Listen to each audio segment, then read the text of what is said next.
पिछले कुछ सालों में अंबेडकर कैसे बन गए मुख्यधारा के आंदोलनों के नायक। उपेक्षित समाज, दलित, आदिवासी, अल्पसंख्यक, पिछड़ा वर्ग, महिला, ट्रांसजेंडर के लोग आज बाबा साहेब के विचारों में अपनी आवाज ढूंढता है, इसलिए वे सामाजिक न्याय और मानवाधिकार आंदोलनों की धुरी बन गए हैं। बाबा साहेब अंबेडकर को 6 दशक के बाद भी आज तक वह सम्मान नहीं मिला जिसके वो हकदार रहे हैं। उनके असीमित योगदान के बावजूद उन्हें सिर्फ दलित नेता या ज्यादा से ज्यादा संविधान निर्माता तक सीमित कर दिया गया। उन्हें सिर्फ दलित आइकन समझा गया, जबकि वो पूरे राष्ट्र की पहचान और संपूर्ण विश्व के लिए पीड़ित मुक्तिदाता की मशाल समझे जाने चाहिए थे। उन्होंने समानता, स्वतंत्रता, भाईचारे और न्याय को आधार बनाते हुए हर वर्ग का ध्यान रख उनके मानवाधिकार, संवैधानिक अधिकार सुनिश्चित किए। उन्होंने सामाजिक आर्थिक रूप से बंटे हुए भूभाग को एक राष्ट्र बनाने का प्रयास किया। उन्होंने एक प्रभुत्व संपन्न, समाजवादी, लोकतंत्रात्मक प्रबुद्ध भारत का सपना देखा। इसलिए यदि उनको राष्ट्र निर्माता कहा जाए तो ये बिल्कुल गलत नहीं होगा। आज के दौर में अंबेडकर की सबसे ज्यादा जरूरत है।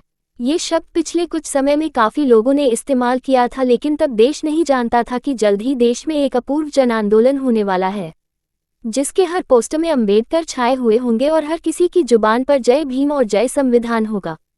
मैं एनआरसी के खिलाफ हुए आंदोलन की बात कर रहा हूं, जो बीते कुछ दिनों सर्वाधिक चर्चा का विषय रहा। लोगों ने अपने विरोध के अधिकार का इस्तेमाल करते हुए एक बड़े आंदोलन की रूपरेखा रखी और यह सब बाबा साहब अंबेडकर की छत्रछाया में हुआ। आंदोलन पूरी तरह बाबा साहेब अंबेडकर की तस्वीरों और बैनरों से भरे हुए थे।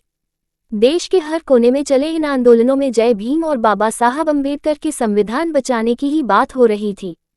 आज हर बड़े आंदोलन में बाबा साहब की तस्वीर आपको मिल जाएगी।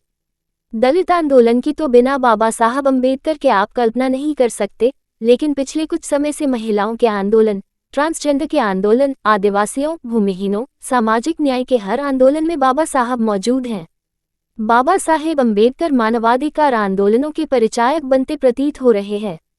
जैसे कुछ समय पूर्व तक हर आंदोलन के महात्मा गांधी एक छत्र प्रतीक होते थे, आज हर आंदोलन में डॉक्टर अंबेडकर उनके साथ नजर आते हैं, बल्कि लोगों में गांधी से ज्यादा लगाव अंबेडकर से देखने को मिल रहा है। आज अंबेडकर हक अधिकारों की आवाज के प्रतीक बन गए हैं। महू में जन्मे अंबेडकर सिंबल ऑफ नॉलेज बन गए। बाबा साहेब डॉक्टर भीमराव अंबेडकर का जन्म 14 अप्रैल 1891 को इंदौर के महू नामक स्थान में हुआ था। उनके पिता रामजी फौज में सूबेदार थे। उनकी माता का नाम भीमाबाई सकपाल था। जब वो महज 5 साल के थे तभी उनकी माता का देहांत हो गया था।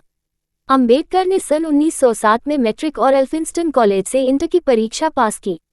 1912 में उन्होंने बीए पास करने के उपरांत न्यूयॉर्क विश्वविद्यालय से 1915 में एमए की डिग्री हासिल की।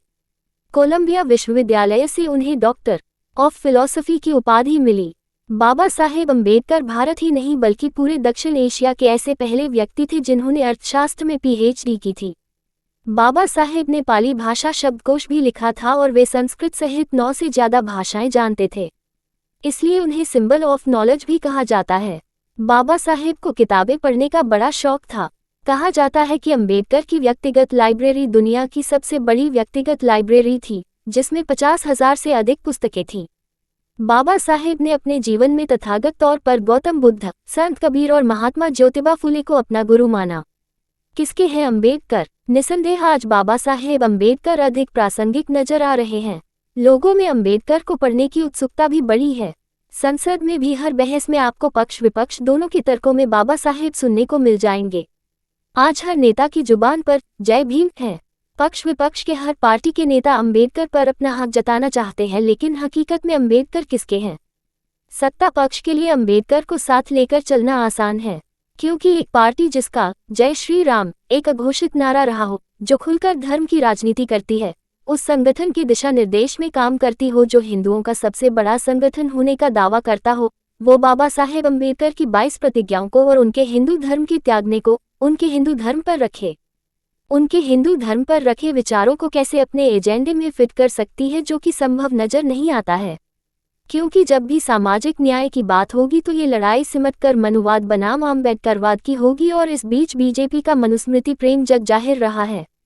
कांग्रेस के लिए अंबेडकर को हथियाना और ज्यादा मुश्किल लगता है क्योंकि उनके जीवन काल में उनका कांग्रेस से रिश्ता अच्छा नहीं रहा, बल्कि विवादों को छोड़ भी दिया जाए तो यह विवाद भूलना बहुत मुश्किल है। जब बाबा साहेब के दलितों के लिए अलग निर्वाचक मंडल की मांग के विरोध में महात्मा गांधी आमरण तक चले गए थे और बाबा साहेब को निराश मन से रोते हुए पूना पैक्ट समझौता करना पड़ा था। महात्मा गांधी सच्चे हिंदू उपासक थे। वो जातिवाद के खिलाफ थे लेकिन वर्ण व्यवस्था के समर्थक थे, जबकि बाबा साहेब मानते थे कि वर्ण व्यवस्था के खत्म हुए बिना जातिवाद खत्म नहीं हो सकता है। इसलिए बाबा साहेब अम्बेडकर ने कभी भी गांधी को महात्मा नहीं माना। स्वतंत्रता प्राप्ति के बाद संविधान के अंतिम संस्करण से नाखुश होकर पहले प्रधानमंत्री जवाहरलाल नेहरू का विरोध करते हुए उन्होंने कानून मंत्री के पद से इस्तीफा तक दे दिया था। कांग्रेस के लिए इस इतिहास को छिपाना बहुत मुश्किल है, इसलिए बाबा साहेब पर अपना हक जताने की डगर कांग्रेस के लिए बहुत मुश्किल है। यह भी पढ़ें, क्यों जाति व्यवस्था से मुक्ति पाने के लिए अंबेडकर ने पंथ परिवर्तन का रास्ता अपनाया। अब बची भारतीय नायक विहीन लेफ्ट पार्टियां जो अपने वजूद की लड़ाई लड़ रही हैं, जिनके सामने अस्तित्व बचाने का संकट आ खड़ा हुआ है।